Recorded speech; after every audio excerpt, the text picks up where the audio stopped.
Salut tout le monde, j'espère que vous allez bien tous et toutes. On se retrouve et oui, pour un nouveau débriefing de un show de la WWE. Après un WWE Raw, vous avez vu que j'étais pas super emballé pour ainsi dire. Eh bien, on est place à NXT. Alors oui, c'est vrai que le show n'est pas celui que je vous propose le plus. La raison est pour ainsi dire assez simple. NXT a lieu malheureusement à des périodes de Ligue des Champions. Donc forcément, des fois, je suis obligé un peu de choisir. D'ailleurs, vous le voyez, hein, des fois le mardi, quand il y a un match du Paris Saint-Germain ou d'autres équipes de Ligue des Champions, bah, Raw passe un peu à la trappe. C'est c'est comme ça, malheureusement. Hein, dans la construction de la chaîne, bah, parfois, je suis obligé de faire quelques choix. Et concrètement, bah, NXT étant le third show, donc le troisième show, des fois, il passe un peu à la trappe. Mais comme le football est en train petit à petit de fermer ses portes, eh bien, on va tout simplement commencer à parler un peu plus de catch et justement aller faire NXT. Alors NXT, c'était le dernier show avant WWE Battleground, pour ainsi dire. Alors on va revenir bien sûr sur la compétence The Voice entre Trick Williams et Joe Henry. On va bien sûr y revenir pour ainsi dire. On va également revenir sur, et vous ne les voyez pas parce qu'ils sont juste derrière moi, le segment entre Oba Femi et Mike Bourne. Et ensuite, on parlera également des autres matchs qui ont été proposés, pour ainsi dire. Voilà. Donc, voilà ce qu'il en est. On va bien sûr étudier tout ça, décortiquer, analyser, comme à chaque fois, pour ainsi dire. Allez, on va commencer tout de suite avec, finalement, ce qui a été comment dire, le premier événement de la soirée. Voilà, c'était l'événement de la soirée. C'était tout simplement le moment où donc il y avait cette histoire de rap. Donc pour marquer l'événement, il y avait donc deux concerts qui étaient donc proposés. Alors je vais vous mettre d'ailleurs la photo un peu plus bas, comme ça vous pourrez bien la voir. Voilà. Donc il y avait donc cette possibilité. Alors c'est Trick Williams qui a commencé. Trick Williams qui a donc commencé à s'exprimer pour ainsi dire. Alors j'ai écouté hein, ce qu'il a dit par rapport à ça. Donc il a simplement dit qu'il ne va pas. Pour lui, Joe Henry, enfin, c'est un average Joe, en clair un Joe normal, qui va le renvoyer à la TNA sans son titre, et que finalement, il va rester un Joe normal pour qu'il n'arrivera même pas à s'en sortir, faire partir sa bedaine. Bon, voilà ce qu'il a dit. Après, Joe Henry est arrivé par la suite, donc il a fait son début, il a fait son petit concert. Il a dit que. Il a parlé juste. Alors, il a fait un style, bien sûr, plus, je dirais, variété. Et à ce moment-là, il a dit que c'était le premier concert de Trick Williams. Que, tout simplement, il a commencé à chanter qu'il croit qu'il va réussir à gagner. Et à ce moment-là, il a surtout dit une phrase. Il a fait notamment référence à une vidéo modifiée où on voyait notamment, vous savez, lorsqu'ils étaient en rivalité avec Dexter Loomis, et tu le voyais notamment Trick Williams très angoissé, et à ce moment-là, on voyait un visage de Joe Henry derrière. Et il se passe que il a dit cette phrase pour ainsi dire, il a dit Joe aime dire, donc Trick aime dire Hoop va Trick, et finalement, tout le monde devrait répondre Melo Beach. Autrement dit, c'est là de Melo.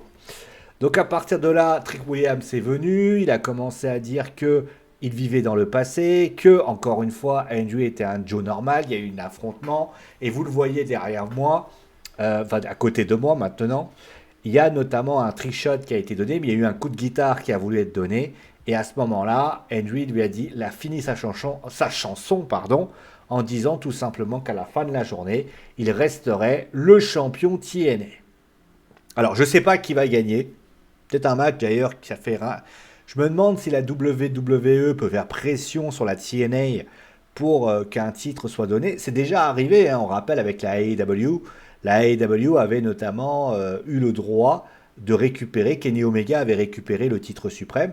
Donc c'est pas. Les gens d'ailleurs qui diraient, par le plus grand des hasards, hein, je commence déjà à prévoir le truc, c'est un scandale, on est en train de détruire la TNA, etc.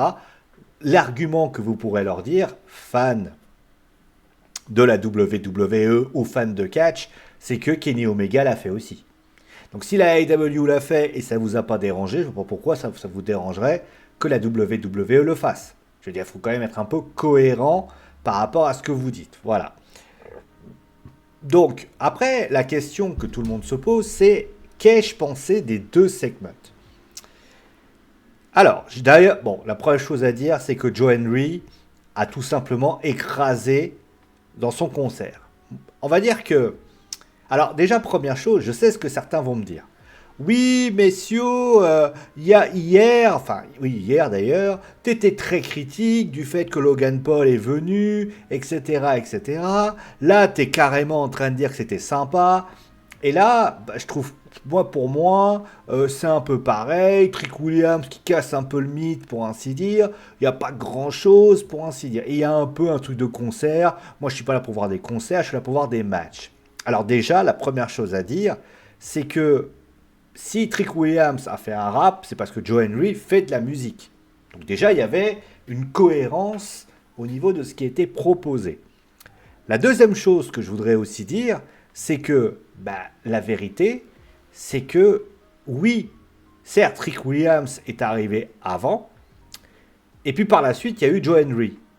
Pour moi, on est carrément dans la rivalité en elle-même. Alors oui, Trick Williams, son rap est pas mauvais, hein, clairement, mais il y a trois phrases. Donc par rapport à Joe Henry, qui est quand même plus travaillé, qui est quand même... Alors, le seul bémol que j'ai envie de dire par rapport à Joe Henry, c'est très classique. Donc en fait, Elias l'aurait fait, Le Rock l'a fait, donc il n'a pas inventé quelque chose. Trick Williams, on va me dire, ouais mais c'est du John Cena. C'est vrai. Mais c'est du John Cena mal fait. Alors vous allez me dire, ouais mais John Cena mal fait, je comprends pas. C'est en fait, moi je vais vous dire la vérité, c'est ce que John Cena devrait être aujourd'hui. Le docteur of the Donovitz. Le docteur, celui qui a un doctorat en rime. Là, ce qu'a fait Trick Williams, c'est juste balancer trois mots. Alors, c'était très sympa, c'était très agréable. Honnêtement, la musique se tenait. Mais ça va pas non plus nous faire décoller comme si de rien n'était. Donc là, je suis quand même un peu dubitatif vis-à-vis de ça. Moi, je m'attendais à ce que Trick Williams soit très agressif vis-à-vis de ce qu'a fait Joe Henry. Moi, j'ai pas du tout été hypé parce que finalement, ça restait un peu. Joe Henry c'était beaucoup plus travaillé pour ainsi dire. Après, voilà, tout simplement à ça. Voilà. Et puis il y avait les fameuses vidéos, etc. Moi, j'ai envie de dire, il aurait pu travailler notamment avec ce qu'il avait fait à la TNA. Et notamment, il y avait une image qu'on aurait pu utiliser. C'est la première fois qu'il vient à NXT. Je rappelle que Joe Henry se fait éliminer en 4 secondes. Ça aurait pu avoir un vrai impact. Voilà. Mais bon, après, très clairement, c'était quand même pas mal. Et à la fin, il fallait que ce soit cohu et c'était pas mal. Voilà. Bon, on va revenir à ça. Alors, je vais pas vous mentir. Vous savez que j'ai un peu de mal à... Je suis très très loin NXT pour des raisons techniques, bien évidemment. Euh, Myborn, qui donc fait face à Oba Femi dimanche. Donc, d'ailleurs, pour information, je préfère le préciser, il n'y aura pas de show commenté pour la simple et bonne raison que c'est ça dimanche. Donc, je ne peux pas me couper en 25 pour pouvoir y arriver. Donc là, Oba Femi, il dit qu'il est venu tout seul parce que forcément, Myborn fait partie notamment d'une équipe. Et là, il explique que ça fait de lui un gars courageux ou alors stupide. Et il explique concrètement que c'est vrai qu'il est devenu champion aspirant, donc challenger numéro 1 pour le titre de NXT, que finalement il a réussi à dépasser toutes ses attentes et que c'est très impressionnant, mais que la vérité, il faut arrêter les contes de fées, ça ne marchera pas et tu te feras détruire par le Rulers, en clair, Oba Femi. Oba Femi, il dit oui, je suis venu tout seul, mais pour moi, il explique que donc ces deux partenaires, donc Dempsey et Hates, l'ont aidé à travailler pour pouvoir avoir ça. Et là, il part sur un sujet, il dit voilà, moi, tu sais, j'ai une communauté derrière moi de beaucoup de personnes, notamment des enfants, qui notamment ne pensent pas et pensaient réellement qu'ils ne réussiraient pas. En clair, les enfants ne réussiraient pas. Beaucoup de gens l'ont surestimé. Il a dit oui, c'est vrai. On n'est pas dans un film Disney, Mais concrètement, il dit à ce moment-là que c'est vrai que, mais moi, beaucoup de gens n'ont pas cru en moi. Il parle notamment de son entraîneur, il parle notamment de plein de choses. Et puis par la suite, voilà ce qu'il en est. Et là, Miles Bourne, il quitte le ring et à ce moment-là, Jasper Troy, donc qui vient de WWE LFG, arrive pour attaquer Obafemi. Alors je crois que il était en train de signer son contrat. Ouais, il était venu à signer son contrat, Jasper Troy, et donc il est venu faire un impact en attaquant donc Obafemi à ce moment-là. Miles Bourne arrive pour faire fuir Troy, et là Obafemi et donc Miles Bourne arrive et donc il lui rend la ceinture, et puis vous voyez l'image en ce moment. Alors, j'ai honnêtement,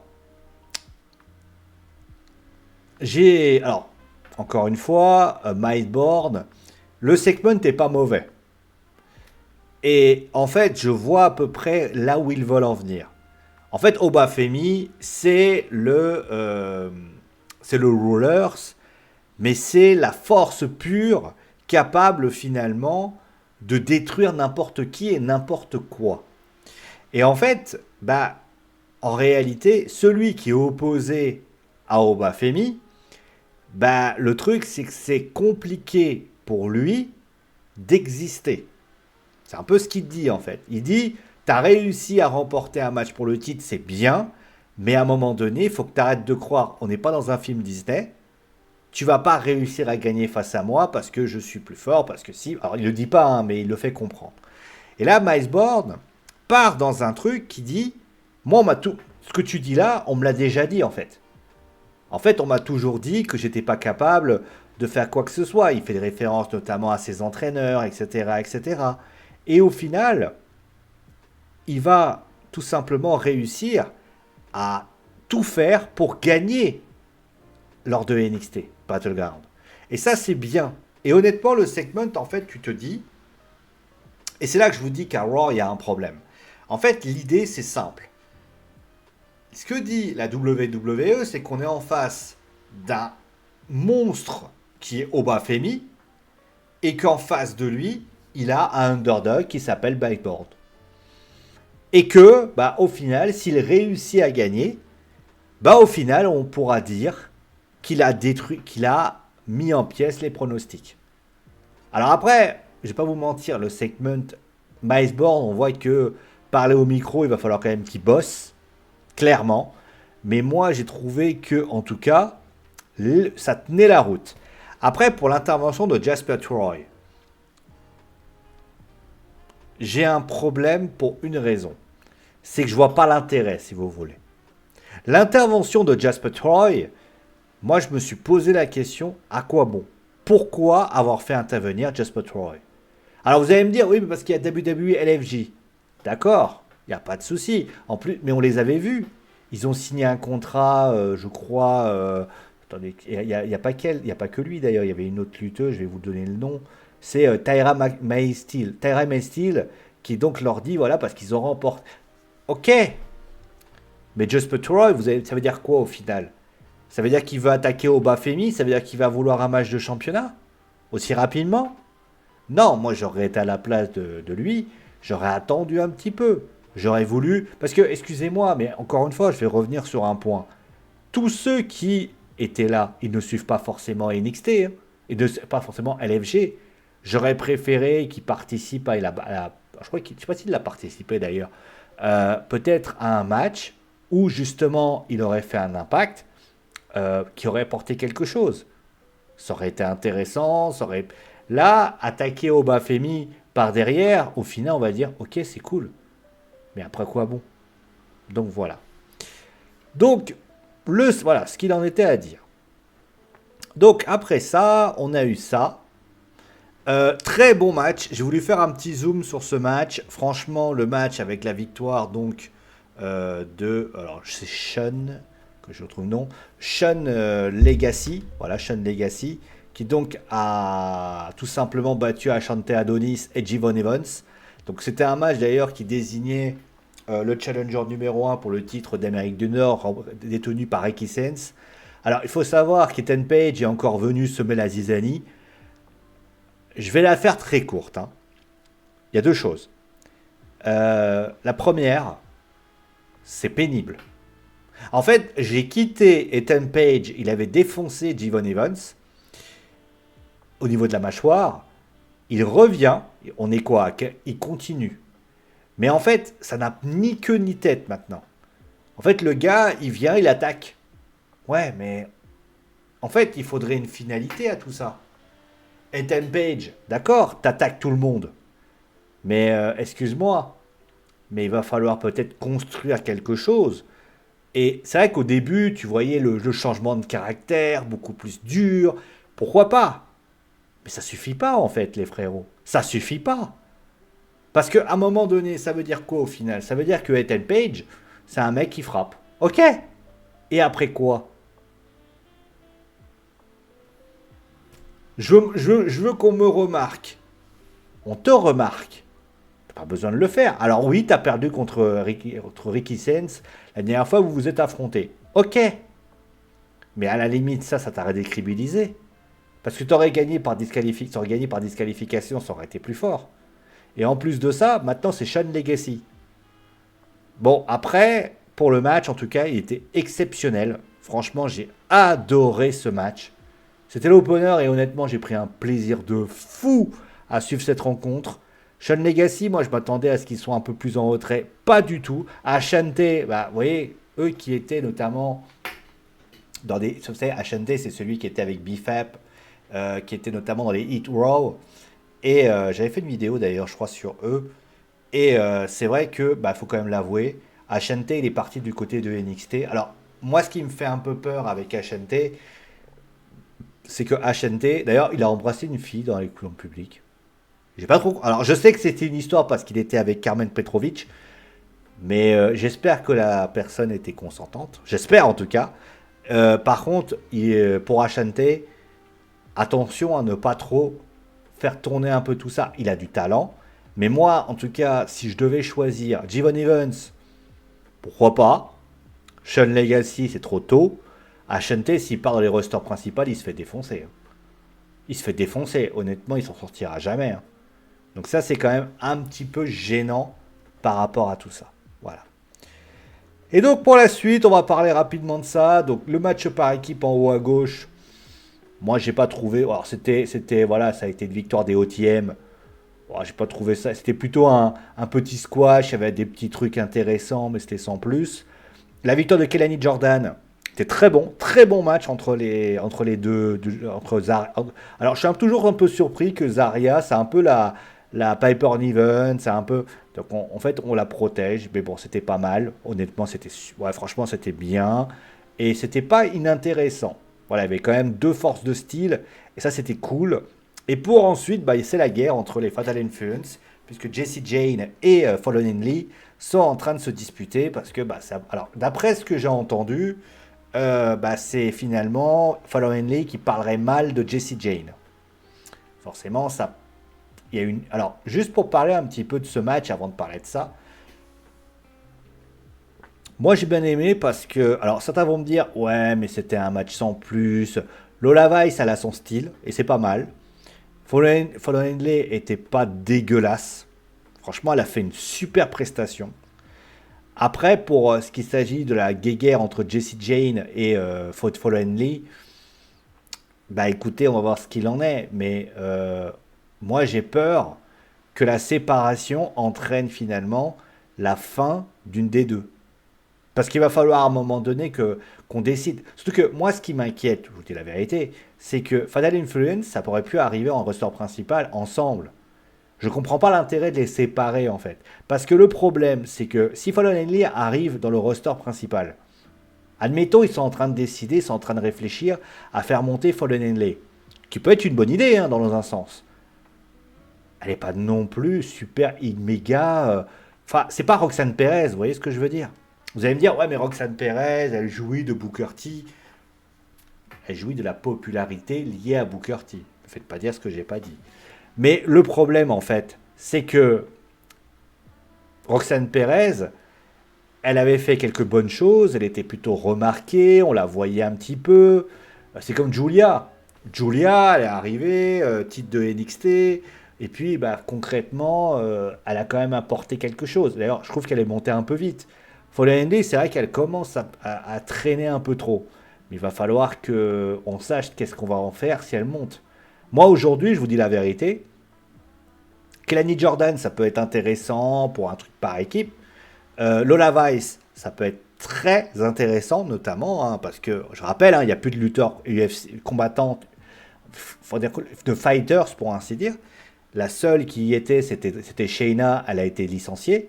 Donc on peut imaginer peut-être une Lola Vice qui va prendre sa place et qui, notamment, alors en moins bourrin, parce qu'on a vu Lola Vice, elle est beaucoup plus, comment dire, mucha caliente, entre guillemets, donc elle danse, etc. Et ça peut être intéressant, pour ainsi dire. Voilà. Bon, qu'est-ce que j'ai pensé de ce show au final? Bah, c'était pas un mauvais show, concrètement. C'était pas un mauvais show, il y avait du contenu, il y avait de la qualité, c'était quand même pour un... Je rappelle quand même que c'est un show d'avant PLE de NXT. Et au final, ils ont quand même livré des choses intéressantes. Les segments sont plutôt bons, le concert est plutôt bon, les matchs sont plutôt très intéressants, il y a vraiment un vrai apport pour ainsi dire. Donc finalement, moi j'étais plutôt content et j'ai passé, entre guillemets, plutôt un bon moment par rapport à tout ça. Voilà. Après, je vais pas vous mentir, je regarde NXT depuis, bah, je regarde NXT, je regarde d'un coin de l'œil, hein. Mais là, c'est vrai que je me suis intéressé vraiment de manière très assidue. Et au final, bah, être assidu à NXT, ça fait du bien. Voilà. En espérant que ça donne des idées, notamment dans les rosters principales. C'est tout ce qui compte. Voilà. Merci à vous en tout cas d'avoir suivi l'émission. Portez-vous bien et on se retrouve très très vite pour une nouvelle émission sur Wrestling Football. Si vous avez aimé, si vous n'êtes pas d'accord avec moi, n'hésitez pas à le dire en commentaire. Je vous souhaite bien sûr une bonne soirée. Portez-vous bien. Et à ciao.